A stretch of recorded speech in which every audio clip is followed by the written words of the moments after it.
I hosted a dinner to celebrate my promotion, but my mom stole the spotlight by announcing my sister's engagement. I thought it was just bad timing, but I didn't realize it was a setup. A setup against me. Stay with me through this story, and if it hits home, don't forget to show some love by subscribing, liking, and sharing it with someone who needs to hear it. That night was supposed to be mine. After 8 long years at the company, working late nights and surviving 3 different bosses, I finally got promoted to senior project manager. It wasn't just a title. It was proof that all my sacrifices meant something. So I decided to host a small dinner at my apartment to celebrate with the people I loved most, my family. I spent the whole day preparing. I cooked my dad's favorite garlic chicken, made Brielle's creamy pasta, even bought Mom her favorite wine. I wanted it to feel special, warm, and full of love. When they arrived, the house was glowing with soft lights and music. For a moment, I felt proud. My mom hugged me quickly. Brielle came in twirling her new dress, and everyone started chatting. It felt like old times. We sat around the table, laughter bouncing off the walls. I made a toast, thanking them for being my strength through everything. They clapped, Mom smiled, and I thought, maybe for once we could just be happy together. But then, as I began cutting the cake, Mom cleared her throat and stood up. "I have an announcement," she said, her voice loud enough to silence the room. Everyone turned toward her. She grabbed Brielle's hand, grinning wide. "Our baby girl is engaged." The room exploded with cheers. Brielle giggled, showing off a glittering ring. Cameras flashed, hugs were exchanged, and suddenly the spotlight shifted. My celebration disappeared in seconds. I stood there holding the cake knife, smiling so hard it hurt my cheeks. No one asked me about my promotion again. The night became all about Brielle. Mom toasted her. Dad danced with her. Even my boyfriend, Marcus, congratulated her a little too eagerly. I sat at the corner of my own dinner table, invisible. I told myself it was fine. Maybe it was just bad timing. But the way Mom looked at me across the room, like she'd won something, made my stomach twist. When she whispered to Brielle, and they both laughed quietly, something inside me knew. This wasn't an accident. I cleaned up alone after everyone left, staring at the untouched congratulation cake that still had my name written on it. I had hosted the dinner, cooked every meal, and planned every detail. Yet somehow, I ended the night feeling like a guest in my own celebration. That night, I didn't know it yet, but something inside me began to shift. It was the night everything changed. Growing up, I learned early that love in our house came with conditions. I was the quiet one, the daughter who followed the rules, got straight A's, and stayed out of trouble. Brielle, on the other hand, was the sunshine. She could do no wrong, even when she did everything wrong.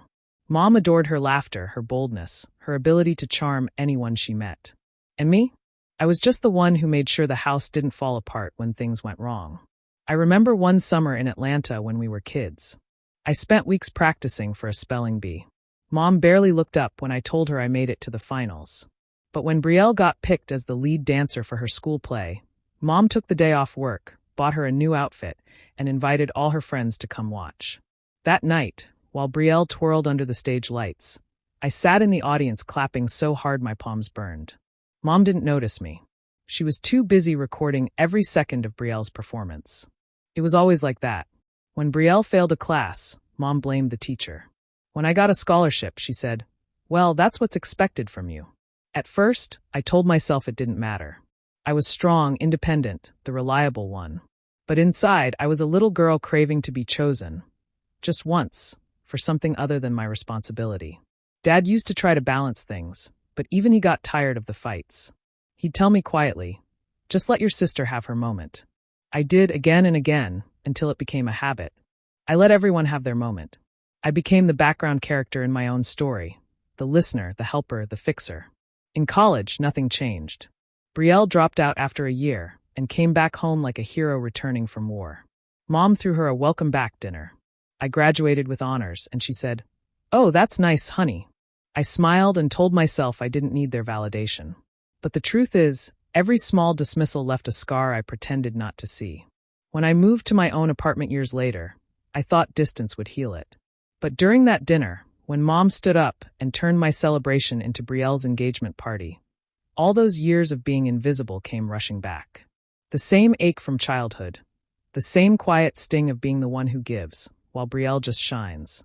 I lay awake that night replaying every moment from our past, realizing it wasn't just about a dinner. It was a lifetime of being overshadowed. And for the first time, I felt something new beneath the sadness: anger. The kind of anger that doesn't fade when you cry. The kind that makes you see the truth. That sometimes the people who raise you are the same ones who teach you how to disappear. The next morning, I woke up with a heaviness sitting in my chest. The smell of last night's food still lingered in the air, mixed with the faint sweetness of the untouched cake. My living room looked like a battlefield of laughter that wasn't mine. Half-empty glasses, wilted flowers, and crumpled napkins where my joy had been. I sat there in silence, staring at the table that had once made me proud, now a reminder of how easily I'd been erased. When Mom called later that morning, her tone was light, cheerful, like nothing had happened. "Hey, sweetheart. That dinner was so lovely. Everyone had such a great time," she said. "Mom," I started, trying to keep my voice steady, "why did you have to announce Brielle's engagement during my dinner?"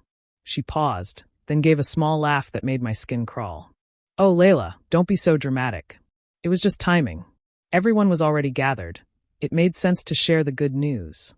"It was my night," I said quietly. "You could have told them any other day." Her voice turned cold. "Honey, nobody cares about a promotion like they care about love. You should be happy for your sister. You've always been too serious about work. Life isn't just about titles." That sentence hit me like a slap. I could feel tears threatening, but I refused to let them fall. "Right," I whispered, "because nothing I do will ever be enough." Before she could respond, I ended the call. A few hours later, Brielle texted me. "Hey sis, sorry about last night. Didn't mean to steal your moment." The message ended with a winking emoji. I stared at it for a long time, my jaw tightening. When I didn't reply, she sent another. "You know how Mom gets excited. Don't take it so personal." I deleted the messages without answering. Marcus came over that evening with flowers, trying to lighten the mood. "Babe, I know last night was rough," he said, wrapping his arms around me. "But don't let it get to you. You earned that promotion. You're amazing." I wanted to believe him, but when I looked up, I saw the way his eyes drifted, just for a second, to the photo of Brielle and me on the shelf. He smiled faintly, almost unconsciously. My stomach turned. "Marcus," I asked softly, "did you know Mom was going to announce the engagement?" He hesitated, then shook his head too quickly. "Of course not." But I saw it, that flicker of something in his eyes. Guilt or discomfort? I couldn't tell. That night, after he left, I lay in bed staring at the ceiling, my mind replaying every detail from the dinner. Every glance, every laugh, every moment that didn't feel right. And for the first time, the thought crept in like a whisper I didn't want to hear. What if none of it was coincidence? What if the people I trusted most had planned it all along? A week passed, but the sting of that dinner still hadn't faded. I tried to bury myself in work, hoping deadlines and meetings could drown out the echoes of laughter that haunted me.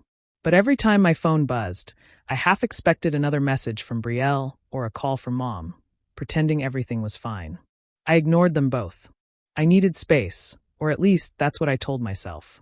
One Saturday morning, I decided to stop by my parents' house to pick up some old documents I'd left there years ago. I wasn't planning on staying long. I just wanted to get in and out before anyone started talking about Brielle's engagement again. The house was quiet when I walked in. I figured Mom was probably in the kitchen, like always. I heard her voice before I even stepped fully inside, soft, amused, the way she talked when she was gossiping. Then I heard Brielle's laugh. My stomach tightened. I froze near the doorway, hidden by the wall.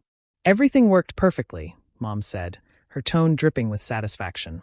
The way everyone shifted their attention. Oh, it was flawless. Poor Layla didn't even know what hit her. Brielle giggled. I almost felt bad for her. Almost. "But did you see Marcus?" He couldn't stop looking at me. I stopped breathing. Mom chuckled. "Oh, I saw. I told you, sweetheart, some men just need to see real charm to realize what they've been missing. Layla's too focused on work. She doesn't understand how to keep a man interested." My heart pounded so loudly I thought they'd hear it. I quickly pulled out my phone and hit record. My hands were shaking. "Do you think Marcus suspects anything?" Brielle asked, her voice lower now. "Please," Mom scoffed. "Men like him are easy to read. Just smile a little, make him feel special. You'll have him wrapped around your finger in no time." A wave of nausea hit me. I backed away from the wall, my mind spinning. It wasn't just a coincidence. They had planned it, all of it. The timing, the announcement, the attention. My family had set me up in my own home, and worse, they had dragged Marcus into it. As I slipped out the front door, I replayed every small moment from that night. Marcus laughing a little too easily at Brielle's jokes, the way his eyes followed her when she walked past, how distant he'd been afterward. My stomach twisted as the puzzle began to fit together in the worst possible way. I sat in my car outside the house for nearly an hour, the recording playing softly on repeat. Each word felt like a knife twisting deeper. I didn't cry, not yet. Instead, I felt a calm I didn't recognize, the kind that comes before a storm. That was the moment I knew. This wasn't just about a ruined dinner anymore. It was war, and I had just heard the first shot fired. When Brielle's invitation arrived, I almost tore it in half. The gold letters shimmered under the light, spelling out words that made my stomach turn. You're invited to celebrate the engagement of Brielle Carter and Jordan Wells. I told myself I wouldn't go. I told myself I was done being the quiet sister who showed up just to clap for her. But somehow, a week later, I found myself standing outside the glass doors of the one place I'd sworn I'd only enter on my wedding day, the Willow Hall. It was the same venue I'd once shown Marcus in a magazine, saying, maybe one day. And now Brielle had chosen it. Or maybe, knowing her, Mom had chosen it for her. Either way, the irony was cruel. Inside, the hall glittered like a fairy tale. White roses everywhere, a string quartet playing softly, waiters gliding past with champagne. Everyone looked perfect and happy, except me. I took a deep breath, plastered on my practiced smile, and walked in. Layla, you came, Brielle squealed, hugging me like we hadn't gone weeks without speaking. Her diamond ring sparkled under the lights, blinding me for a second. You look great, she added, her tone dripping with that fake sweetness I knew too well. Thanks, I said quietly. Congratulations. Then I saw him, Jordan, her fiancé. Something about his face tugged at my memory. It wasn't until he spoke, flashing a charming grin, that I realized why he looked so familiar. He used to date one of my college friends. The kind of man who loved attention more than people. Perfect for Brielle. As the night went on, the crowd buzzed with excitement. Everyone toasted to love, to the future, to Brielle's happiness. I clapped at the right moments, smiled when someone looked my way, but my heart wasn't there. My eyes kept drifting to the door, waiting for Marcus. He'd said he'd try to come after work. I checked my phone, no reply. Another message sent. Still nothing. I tried to ignore the growing pit in my stomach. Then across the room, near the bar, I saw him. Marcus. My Marcus. He was laughing with Brielle. They stood close, too close, their faces illuminated by the soft glow of the bar lights. She touched his arm playfully, and he didn't pull away. My chest tightened. I couldn't hear what they were saying, but I didn't need to. The look in his eyes said everything. I wanted to scream, to walk up and throw the drink in my hand at both of them. But I didn't. Instead, I stood frozen, watching the scene unfold like a bad dream I couldn't wake up from. When Marcus finally noticed me, his smile faltered. Brielle turned, following his gaze, and that smirk spread across her lips, slow, deliberate, victorious. In that moment, I understood. The dinner, the whispers, the laughter, it had all been leading to this. The betrayal wasn't beginning tonight. It had already started.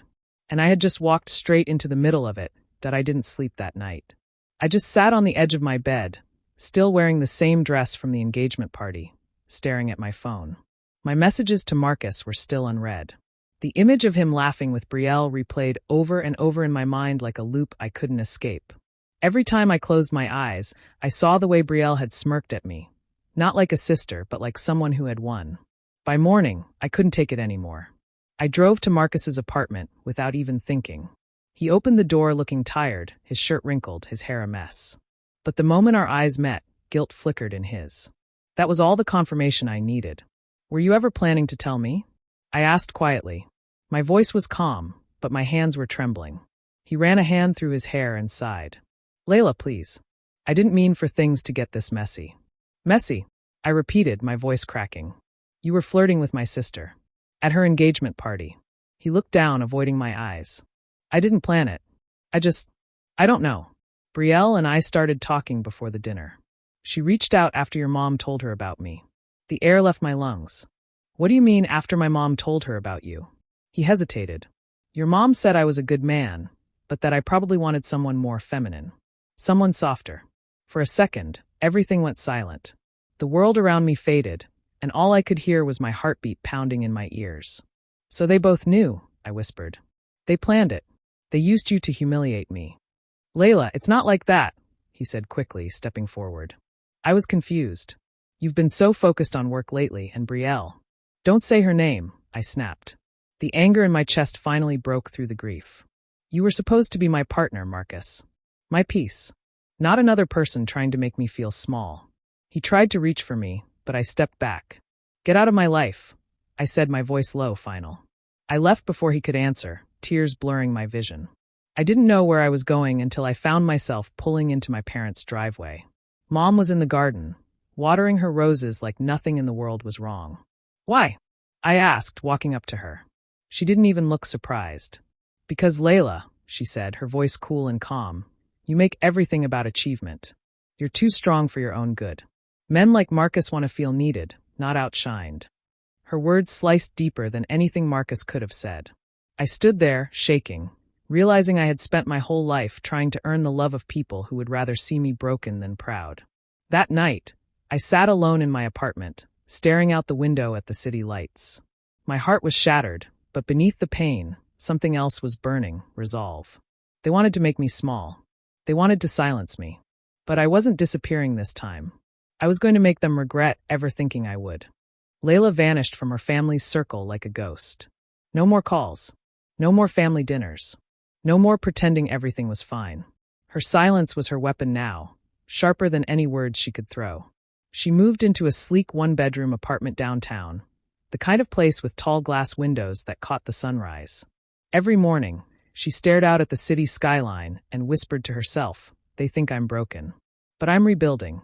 Her coworkers noticed the change, the way she dressed sharper, spoke less, and worked longer hours.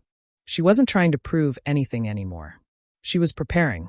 Her pain had become fuel, and every late night in her office was a brick in the foundation of her comeback.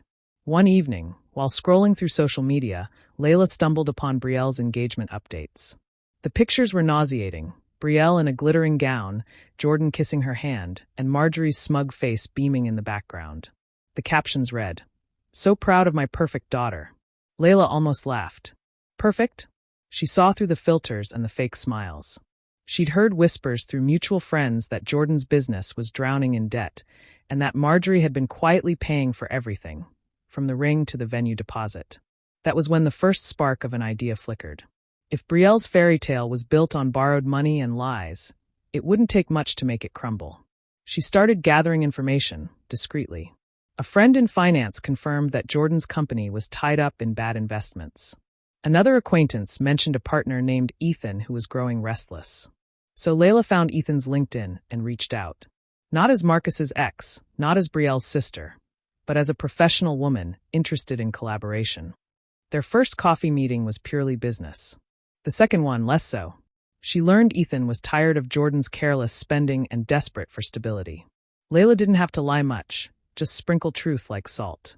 "I heard Brielle's been promising investors things Jordan can't deliver," she said casually, sipping her latte. "You know how family pride works."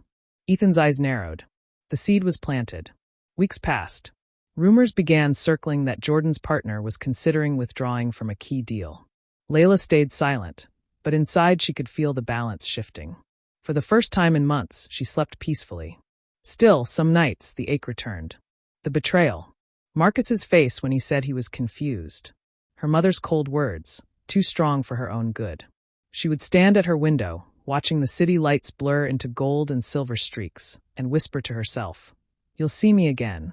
But next time, you'll wish you hadn't." In her silence, she wasn't hiding.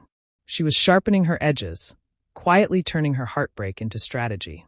And the ones who had laughed behind her back were about to learn. Layla's silence was the sound of a storm gathering. The wedding was only 3 weeks away, and the whole city seemed to buzz with excitement over the couple of the year. Brielle was everywhere, bridal magazines, social media, radio interviews, all flaunting the illusion of a perfect love story. But beneath that glittering facade, hairline cracks had begun to form. And Layla had been careful to make sure each one widened quietly, deliberately. She didn't need to say much, just a whisper here, a text forwarded there, a carefully timed social media tag. She had learned long ago that truth, when placed in the right hands, destroys faster than lies ever could. So when a mutual acquaintance sent Jordan a photo of Brielle and Marcus from a few months back, laughing too closely at the bar, it was all Layla needed to tip the first domino. Jordan tried to brush it off at first, but soon more whispers followed. Did you know your fiancée used to text her sister's boyfriend? They say she was involved with him before the promotion dinner. By the time the engagement dinner rehearsal came around, Jordan's smile had turned stiff and Brielle's laughter sounded forced. That night, the confrontation erupted. It was supposed to be a private family dinner, but nothing about it stayed private for long. Layla arrived in a soft cream dress, elegant, calm, and unreadable. She took her seat across from Brielle, who couldn't even look her in the eye. Jordan stood abruptly mid-meal, his voice trembling with anger. Brielle, he said, his tone cold, how many other men have you comforted behind my back? The room froze. The clatter of forks stopped. Marjorie's hand flew to her chest. Jordan, how dare you speak to my daughter like that? But Jordan wasn't listening. He pulled out his phone and tossed it on the table. A series of screenshots glowed across the screen. Brielle's messages with Marcus, the dates unmistakable. The room filled with gasps. Brielle's face drained of color. Those were old messages, before we were serious. It's not what it looks like. Jordan laughed bitterly. It's exactly what it looks like. The wedding's off. Silence fell like glass shattering. Marjorie lunged forward, her voice shaking. This is your doing, Layla. I know it. You've always been jealous. All eyes turned to her. Layla met her mother's glare without flinching. Then she turned to Brielle, whose tears had smudged her makeup into chaos. Slowly, calmly, Layla stood. I didn't need to ruin anything, she said softly. You did that yourselves. I just made sure the truth didn't stay buried. As she reached the door, she paused and glanced back, her voice low but sharp as a blade. Now you know, she said, how it feels to have your moment stolen. And with that, she walked out, leaving behind the echoes of shattered pride and the smell of cold, cooked betrayal. Brielle's world unraveled faster than she could hold it together. The canceled wedding had become public gossip. Friends, co-workers, and even church members whispered about her betrayal and the humiliating scene at the engagement dinner. She stopped posting online, deleted comments, and spent most nights crying on Marjorie's couch. Every time her mother tried to console her, Brielle only grew angrier. This is your fault, she screamed one night. You told me to go after Marcus. You said he'd make Layla jealous, not destroy everything. Marjorie snapped back. You were supposed to keep him under control. Do you know what people are saying about our family now? But when Brielle tried to call Layla, her messages went unanswered. Her calls went straight to voicemail. It was as if Layla had sealed every doorway back into her life. Meanwhile, Layla had rebuilt her piece by piece. Her mornings were quiet, her apartment clean, her mind steady. Work became her sanctuary again. She poured herself into a new project, one that caught the attention of her company's senior board. The promotion she'd once celebrated in vain had become just the beginning. Then, one Friday afternoon, the storm arrived. Marjorie burst into Layla's office, ignoring the receptionist's protests.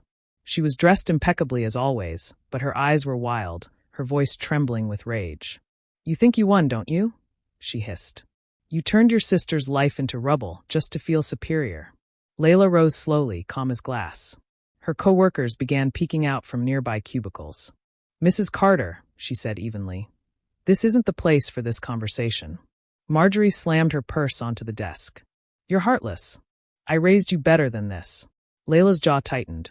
For years, those words had silenced her, but not anymore. No, she said softly. You raised me to tolerate disrespect. You raised me to believe love had to be earned. But I'm done living that way. Marjorie blinked, stunned. Layla's colleagues began gathering, some subtly stepping closer, ready to intervene. One of them placed a comforting hand on Layla's shoulder. Do you want me to call security? Layla shook her head. Her voice didn't tremble once. My mother was just leaving. Marjorie's eyes darted around the office, seeing, maybe for the first time, the quiet power her daughter commanded. She turned sharply and stormed out, muttering under her breath. When the door closed, a hush fell over the room. Then one of Layla's co-workers, a woman named Carmen, smiled softly. You handled that like a queen. For the first time in her life, Layla didn't shrink. She simply smiled back. That evening, as she sat by her window watching the sunset wash the city gold, she realized revenge hadn't healed her. It hadn't filled the cracks left by years of being unseen. But it had given her something even rarer, her dignity back. And this time, she wasn't giving it up for anyone. Months had passed since the chaos, and Layla's life had settled into something she hadn't felt in years: peace. The noise was gone. No more toxic phone calls, no more emotional manipulation, no more pretending to be okay just to keep the family image polished. It was just her work, and the people who genuinely cared about her. When the board announced her promotion to vice president, she didn't cry this time. She just smiled quietly, letting the moment sink in. It wasn't about proving anyone wrong anymore. It was about proving herself right. She had earned this, brick by brick, scar by scar. So, she decided to host another dinner. Not in desperation, not for validation, but for joy. She invited her closest friends, her kind co-workers, and even Carmen, the woman who'd stood by her during that awful day when her mother barged into the office. The apartment glowed with warm light, soft jazz playing in the background. The table was covered in gold-rimmed plates and fresh white lilies. Elegant but simple, exactly how she liked it. As guests arrived, the room filled with laughter. No forced smiles, no backhanded compliments, no comparison to her sister. Just real warmth. Someone raised a glass to toast her success, and the sound of clinking glasses echoed like music. At one point, she stepped into the kitchen, away from the chatter, to catch her breath. The smell of roasted herbs and candle wax wrapped around her like comfort. She leaned against the counter and looked out the window, the city lights blinking softly in the distance. Her reflection stared back at her in the glass, calm and radiant. This was her moment. She remembered the first dinner. How her heart had raced when her mother stood up and announced Brielle's engagement. How the room had turned from celebration to humiliation. The pain had been sharp then, but tonight, it was just a memory. A faded bruise. Carmen walked in with a grin. "You okay, boss lady?" Layla laughed. "Yeah," she said, her voice steady. "For once, I actually am." They carried the last dishes out together, and as everyone gathered around the table again, Layla raised her glass. The room quieted. "To growth," she said softly. "To peace. To learning that silence can be stronger than shouting. And to finally realizing that sometimes walking away is the only way to win." Her friends cheered, glasses lifted high, eyes bright with pride. Layla smiled, not the practiced kind she used to wear, but a real one. When the laughter swelled again, she whispered under her breath, so softly no one else could hear. "This time it's really mine." And for the first time in her life, it was .do you think Layla made the right choice by cutting ties with her family and finally choosing herself? Or should she have given them another chance? I'd love to hear your thoughts in the comments below. And if you enjoy powerful stories like this, make sure to subscribe, hit the like button, and turn on the notification bell so you never miss the next one.